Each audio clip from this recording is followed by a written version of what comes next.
Chapter 21, Lesson 1, the health risks of alcohol use. All right, so the first slide here just is a bunch of vocabulary words that we're going to hold you accountable for, I guess. Some of them I think are important, some of them are not so important. I mean, ethanol, why is that important? Just so that you know that besides the fact that ethanol is found in alcoholic beverages, it can be found in things such as mouthwash, some cough medicines like NyQuil and whatnot contain pretty high actually doses of alcohol in it as well. So just want to make sure you're aware of that. Fermentation, I think we can just skip through here. Depressant, a lot of people assume that alcohol is maybe a stimulant or whatnot just because of the way people act sometimes on it, but I'll show you and we'll talk a lot about the fact that alcohol is a depressant and it shows its ugly head here typically later on in the intoxication phase. And then the last one here is intoxication, and I think what you have to understand here is just the legal definition and what we all think of as being intoxicated. I'm sure the very first thing you think about is people who are drunk are going to be, slurring their words and who are going to be maybe having a hard time walking and that stuff. But to be honest, in most situations, that's not the case for legal intoxication. Um, and that's why a lot of people get themselves into trouble because they don't assume that they're drunk. And although, they are over the legal limit of 0.08, they don't necessarily feel that way. And we'll talk a lot about that, but that's kind of the thing that we want to make sure we hit on in that slide. As far as factors that influence people's um, alcohol amount and the influence of the effects of the drug, you got to take the concept about just the whole idea behind what about body size? What about gender? What about how much food person has in their stomach? What is the rate of their intake? Are they taking it, are they gulping drinks? Are they taking it fast? What is the amount of alcohol that's consumed? And we get that whole thing gets into the amounts of alcohol in a beer, a shot, a 5 ounce glass of wine are all kind of similar. And some people assume that just because it's whiskey, that means that there's so much more alcohol in it. It kind of depends on how much you're drinking, because the average drink at a bar, like if you would get you know, a screwdriver, which is vodka and orange juice, you're going to get a shot of vodka in there, and then you're going to get, the rest of it's going to be made up of orange juice. Well, that's going to be the same amount as a 5 ounce glass of wine, or the same as a 12 ounce beer. So that isn't always necessarily the case. And then just the fact that there are medicines that will be heightened due to the effects will be heightened due to the effect that the alcohol has on it. Okay? And I don't think a lot of us overlook this, but the short-term effects of drinking, you know, are can be really big. I mean, especially when you look at the whole judgment piece with how it affects your brain. Um, it says judgment is altered and coordination is impaired. Sounds like a recipe for disaster, especially when it includes driving. There's some cardiovascular changes. Small amounts of alcohol can increase the heart rate. High levels have the opposite effect. They actually decrease the heart rate because remember it's a depressant, and the heart rate can become a lot slower. Body temperatures drops, and that's why it's never a good idea to drink alcohol, especially if you're going to be exposed to the elements. Sometimes it feels like people say it warms them up in the beginning, but that whole thing actually is the opposite. You're losing heat, and that's why you're warming up, and so that's why you'll have some issues with that.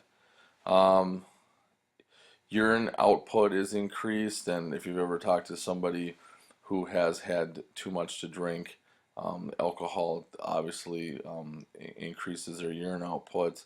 but it also increases their dehydration effect, which a lot of people, when they suffer from hangovers, assume that it's the alcohol, and for the most part, it's probably due to dehydration. All right, and there's lots of other issues that come into play, but those are kind of the ones that we talk a lot about.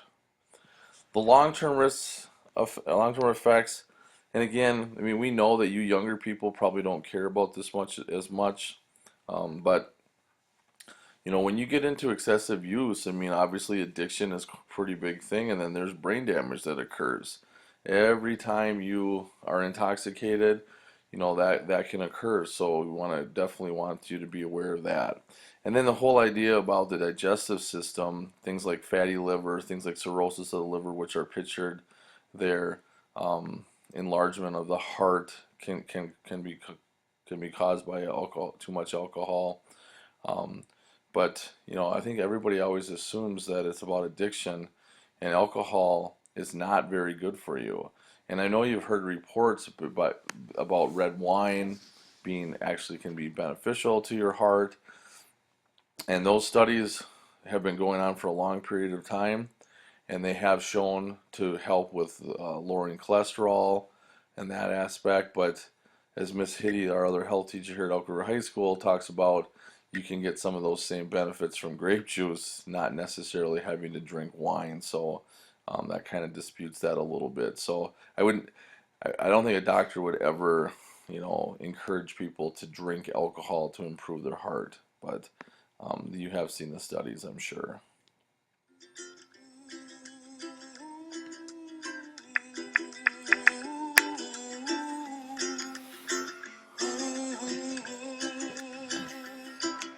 It seemed like any other fraternity party, drinking event, everyone having a good time.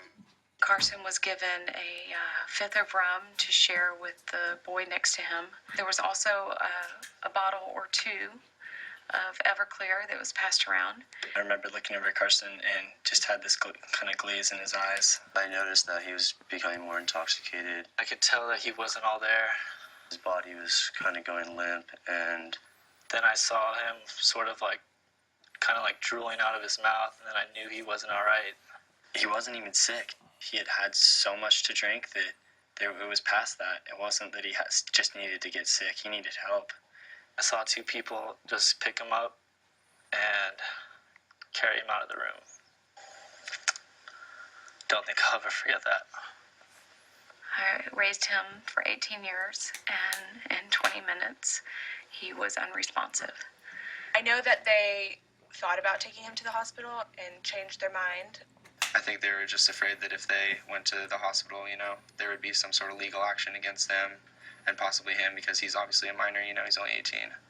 They decided that they didn't want to get in trouble, and they decided that he would probably be fine.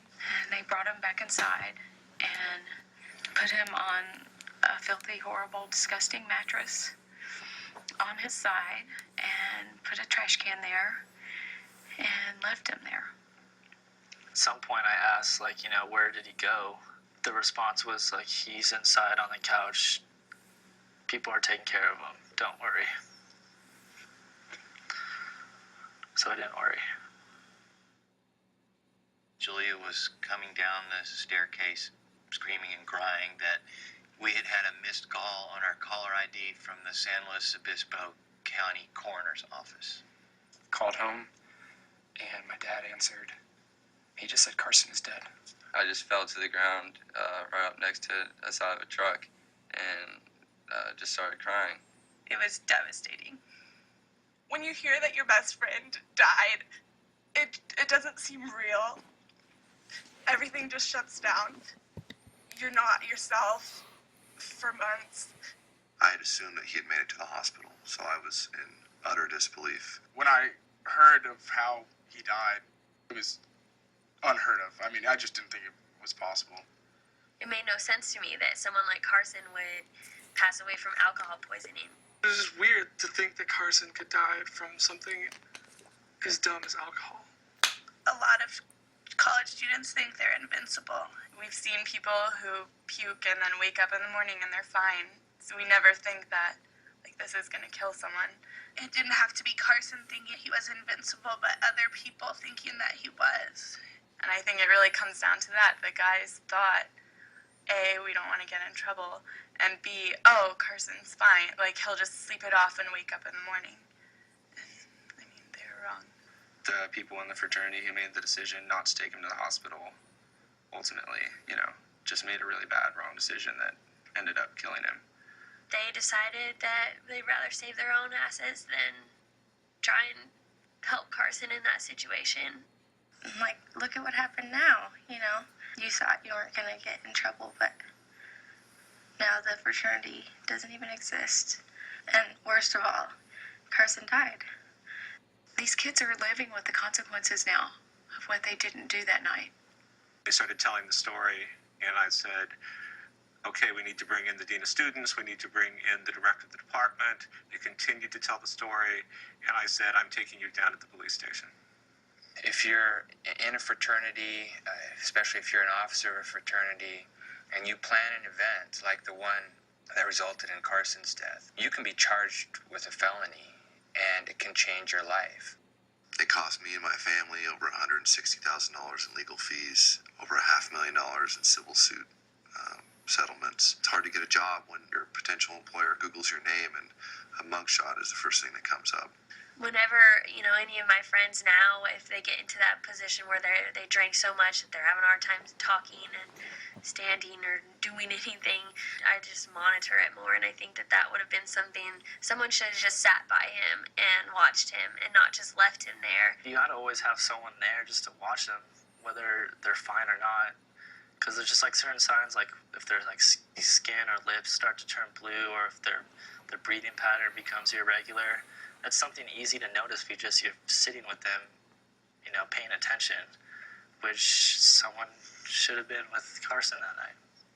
Carson was someone that instinctively helped other people, and he died because other people didn't help him. This event opened my eyes up completely to the issue of alcohol poisoning and that it's a real thing. It's not just something you hear about. It actually happens to people, and you need to be extremely careful and look after your friends. Somewhere over the rainbow, way up high, and the dreams that you dream of once in a lullaby. So this website, Aware, Awake, Alive, was started by his parents and his family to try to stop alcohol poisonings across the United States on college campuses. Unfortunately, this is not just something that happens at this Cal Poly college. It's all over the United States. And binge drinking is the result of drinking, more than 5 drinks of alcohol at one sitting. And people who do that can sometimes get themselves into alcohol poisoning situations, which alcohol poisoning is a life-threatening emergency.